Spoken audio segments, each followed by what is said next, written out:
Yang pertama, zakat itu nanti disampaikan betul ada ketentuan dari mulai mengambilnya khudz min amwalihim shadaqatan tutahhiruhum wa tuzakkihim biha, dikeluarkan ke dalam 8 golongan di Quran surah ke-9 ayat ke-60, dan itu semua ada ukurannya dari mulai haulnya dan sebagainya. Karena tidak ditanyakan, beliau menanyakan infak, baru kita masuk kepada infak. Quran surah kedua Al-Baqarah ayat 215. Yas'alunaka madza yunfiqun, banyak mereka bertanya kepada Muhammad sallallahu alaihi wasallam tentang infak. Bagaimana cara berinfak, kepada siapa diinfakkan? Jawaban Allah langsung disampaikan, qul ma anfaqtum min khair. Katakan Muhammad sallallahu alaihi wasallam, kalau ingin infak maka pilih dari yang terbaik, yang paling bagus. Nah, infak itu bahasa singkatnya nafkah. Nafkah itu singkatan dari infak. Infak itu nanti dibagi dua, ada infak wajib, ada infak sunnah. Infak wajib, infak suami kepada istri, kepada keluarga, disingkat dengan nafkah. Ada di mana ayatnya? Quran surah keempat An-Nisa ayat 34. Ar-rijalu qawwamuna 'alan nisa'i bima faddalallahu ba'dahum 'ala ba'dhin wa bima anfaqu min amwalihim. Laki-laki suami diberikan kelebihan oleh Allah dari istrinya, dan istri pun nanti punya kelebihan di sisi yang lain. Apa kelebihan itu? Di antaranya pelindung, pengayom, pengarah di rumah tangganya, plus diberikan kemampuan untuk menafkahi istrinya. Jadi kalau suami bekerja itu sifatnya nafkah. Kalau istri atau perempuan bekerja itu tidak disebut mencari nafkah, beda. Awas, ada pekerjaan, ada nafkah, itu lain. Nafkah itu kewajiban yang melekat kepada suami, yang nanti rizki yang Allah berikan akan mencukupi kebutuhan yang ada di dalam rumah tangganya. Jadi berapapun yang didapat bisa dibagi. Tapi kalau bekerja biasa, tidak mempunyai sifat nafkah, nanti punya sifat-sifat dan karakter yang berbeda. Didapatkan besar pun belum tentu mencukupi. Ya, saya tidak bahas itu dulu, saya akan masuk kepada yang sunnahnya.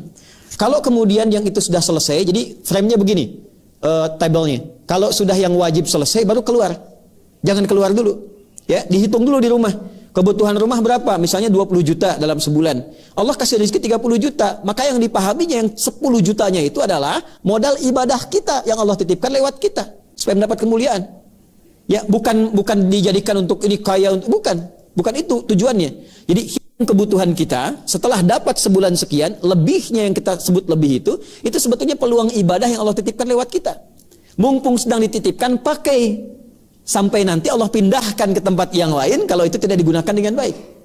Ya, maka cara menggunakannya bagaimana? Satu, qul ma anfaqtum min khair. Kalau mau infak sifatnya materi. Bisa makanan, bisa pakaian, bisa juga uang dan sebagainya. Yang penting materi. Min khair yang terbaik. Satu, lil walidain, untuk orang tua. Qala rabbi auzi'ni an ashkura ni'mataka allati an'amta 'alayya wa 'ala walidayya wa an a'mala shalihan tardah. Ya? Orang tua. Kemudian setelah itu siapa? Wal aqrabin. Aqrabin itu keluarga dekat, ada dua tafsirnya. Satu, keluarga dekat lingkup mahram, ya, lingkup mahram. Misalnya anak kakak, anak adik, anak paman, Anda sukses tapi adik punya anak misalnya sekolah susah. Maka hati diinfaki. Orang tua menerima infak. Ingat, tidak boleh menzakati orang tua. Ya, tidak boleh. Orang tua itu hanya berhak menerima infak. Kemudian lil walidaini wal aqrabin wal yatama. Tafsir kedua akrabin itu bukan keluarga dari mahram, tapi orang yang hidup secara dekat dengan Anda. Bisa tetangga, bisa sahabat dan sebagainya. Ya, Anda tinggal, kerabat Anda jauh tidak dengan Anda di Banten misalnya, dia di Sumatera, tapi kan tetangga Anda di samping-samping. Yang tahu kalau kita kena musibah itu dulu yang membantu.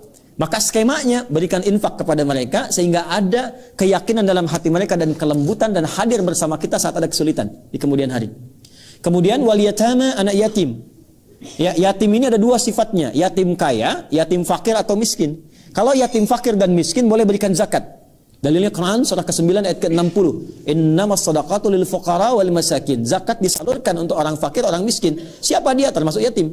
Tapi kalau yatim kaya, dia nggak dapat bagian dari zakat. Dia dapat bagian dari infak. Ya, teman Anda di sini misalnya kaya, meninggal, ada anaknya. Nah, anak yang ditinggalkan itu boleh kita berikan infak untuk penyambung silaturahim dengan keluarga ayahnya. Datang bawa mainan yang disukainya, datang bawa hadiah dari kas infak. Ya, itu yang dilakukan Nabi sallallahu alaihi wasallam ketika lewat seorang anak sedang bersedih. Kata Nabi, "Kenapa kamu bersedih, nggak main dengan teman yang lain?" Kata anak ini, "Ya Rasulullah, baju saya jelek. Ya Rasulullah, mainan saya jelek, saya malu main dengan mereka." Ini kisah nyata.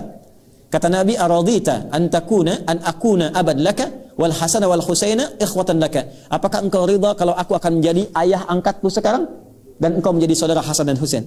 Kata orang ini, "Radit ya Rasulullah, saya ridha." Kama qala, ya, saya ridha ya Rasulullah. Maka oleh Nabi diberikan dari infak baju yang bagus, pakaian yang bagus, mainan-mainan yang indah, dia bergabung dengan temannya. Begitu bergabung, pakaian dan mainan dia paling bagus. Kata temannya, dari mana semua ini? Dia kisahkan, tadi saya ketemu Rasulullah, saya katakan bapak saya meninggal dalam syahid dalam peperangan, kemudian saya dibelikan baju baru, saya dibelikan pakaian baru, saya dibelikan mainan baru. Apa kata anak-anak itu? Mereka komen, ya Allah, kenapa bapak kami nggak meninggal juga? Katanya.